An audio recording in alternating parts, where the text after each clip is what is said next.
Shalom Bapak Ibu Saudara yang dikasihi Tuhan. Seri pengajaran hari ini berjudul Jalan Hidup. Saudara, kalau Tuhan Yesus berkata, "Akulah jalan dan kebenaran dan hidup," tidak ada seorang pun yang datang kepada Bapa kalau tidak melalui aku. Yohanes 14 ayat 6. Itu berarti kekristenan sejatinya jalan hidup, yaitu ketika seseorang mengikuti jejak hidup Yesus. Hidup seperti Yesus hidup waktu itu. Jadi, kekristenan itu bukanlah agama liturgi atau tata cara ibadah.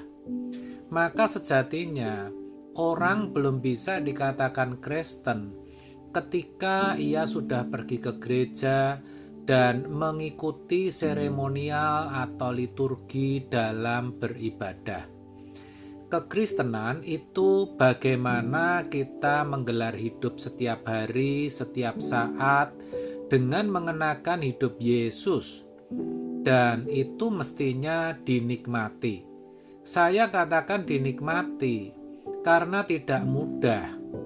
Perjalanan hidup kita bukanlah perjalanan hidup yang dituntun atau diatur oleh hukum, melainkan jalan hidup yang dituntun, dibayang-bayangi oleh Roh Kudus, di mana seseorang diperkenan untuk berjalan bersama dengan Tuhan. Indah bukan? Itulah Immanuel, Allah beserta kita. Dengan kata lain, kita bisa selalu ada dalam persekutuan dengan Allah. Tuhan Yesus telah datang ke dunia, mati untuk menebus dosa manusia, sehingga manusia bisa dibenarkan di hadapan Allah. Lalu dia bangkit. Itu menunjukkan kemenangan, bahwa dia taat sampai mati, bahkan mati di kayu salib. Maka tirai bait Allah yang menghalangi hubungan antara Allah dan manusia dirobek dan terbelah. Dan manusia kembali bisa menghadap Allah. Kalau dulu, sebelum ada penebusan oleh darah Yesus, hanya imam besar yang bisa bertemu dengan Allah, itu pun 1 tahun sekali. Dengan dirobeknya tirai yang membatasi antara ruang suci dan ruang maha suci, mengisyaratkan bahwa Allah berkenan hadir. Immanuel dalam kehidupan manusia. Maka manusia bisa berjalan dengan Tuhan. Ini tentu kabar baik. Kita harus menyambut kabar baik ini dan menerima, sehingga kita benar-benar mengalami. Jadi yang namanya kekristenan itu bukan sekedar teori atau penjelasan teologi yang mengisi pikiran, tetapi sebuah kenyataan yang dialami oleh setiap individu. Dan itu harus jadi pergumulan hidup, kesukaan kita, dan kenikmatan kita. Karena kita bisa berjalan dan bersekutu dengan Tuhan dari detik ke detik, dari menit ke menit, dari jam ke jam, dari hari ke hari. Jadi menikmati kekristenan itu bukan hanya di acara kebaktian atau pada waktu kita menyelenggarakan dan mengikuti liturgi. Saudara, mungkin kita menyesal karena dalam perjalanan hidup yang sudah kita lalui, kita tidak benar-benar atau sungguh-sungguh berjalan bersama Tuhan.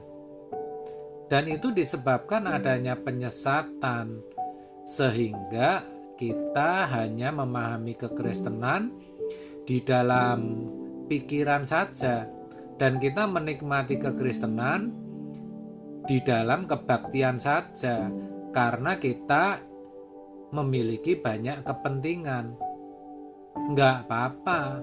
Tapi sekarang, seiring berjalannya waktu, lalu proses kehidupan yang Allah berkenan kita jalani, dan oleh belas kasihannya, maka kita mengerti bahwa Allah yang hidup, Allah yang maha kudus, Allah yang maha tinggi, Allah yang maha suci, di terang yang tak terhampiri, berkenan hadir di dalam kehidupan umat manusia di dalam dan melalui Roh Kudus untuk berjalan bersama dengan kita. Namun, walaupun Roh Kudus berkenan berjalan bersama kita, itu pun tidak otomatis. Maka kita harus memaksa diri untuk mengalami bagaimana berjalan dengan Tuhan setiap hari. Bagaimana setiap saat bisa hidup di hadirat Tuhan. Saudara, kalau Henokh bisa dikatakan berjalan dengan Allah, yang di dalam bahasa aslinya dipakai kata halak, yang mana berjalan memiliki arti hidup bersama. Maka kita sebagai umat pilihan perjanjian baru yang sudah menerima meterai Roh Kudus, mestinya bisa lebih dari Henokh. Benar saudara. Dan kalau sampai kita menyia-nyiakan kesempatan ini, kita akan sangat menyesal. Memang mencari Tuhan itu sangat-sangat sulit. Ibarat mencari dan menemukan jarum di antara tumpukan jerami. Tetapi percayalah, kalau Tuhan berjanji, Dia tidak akan ingkari dan pasti Dia penuhi. Janjinya apa? Carilah aku, maka aku akan membuat engkau menemukan aku. Carilah aku, maka kamu akan mendapatkan. Pertanyaannya, sudahkah saudara menemukan Tuhan? Nah, mari saudara kita buat komitmen. Kita cari Dia dengan sungguh-sungguh sampai kita bisa menghayati bahwa ternyata Dia kita butuhkan lebih dari nafas kita, lebih dari darah yang mengalir di tubuh kita, bahkan Dia lebih berharga dari nyawa kita. Bukankah tertulis, apa gunanya orang memperoleh seluruh dunia kalau jiwanya binasa?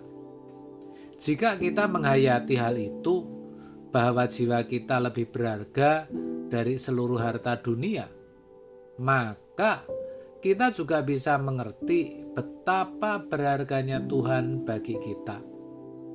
Dia lebih berharga dari nyawa kita, saudara. Jangan anggap remeh Tuhan dan jangan pandang Dia murahan. Matius 4 ayat 4 mengatakan, manusia hidup bukan hanya dari roti, tetapi juga dari setiap firman yang keluar dari mulut Allah. Firman itu dalam teks aslinya adalah rema, perkataan Allah, suara Allah, juga bisa berarti Allah sendiri. Kita tidak bisa hidup tanpa Allah. Sebagaimana tubuh tidak bisa hidup tanpa roti, demikian pula jiwa dan roh kita tidak bisa hidup tanpa Allah. Pengetahuan tentang Allah tidak membuat kita hidup, tetapi pengetahuan tentang Tuhan yang diterjemahkan, yang diwahyukan oleh Roh Kudus di dalam hidup kita menjadi makanan rohani. Itulah yang menghidupkan. Hal itu sungguh bisa terjadi kalau kita menghormati Tuhan. Amin. Tuhan Yesus memberkati.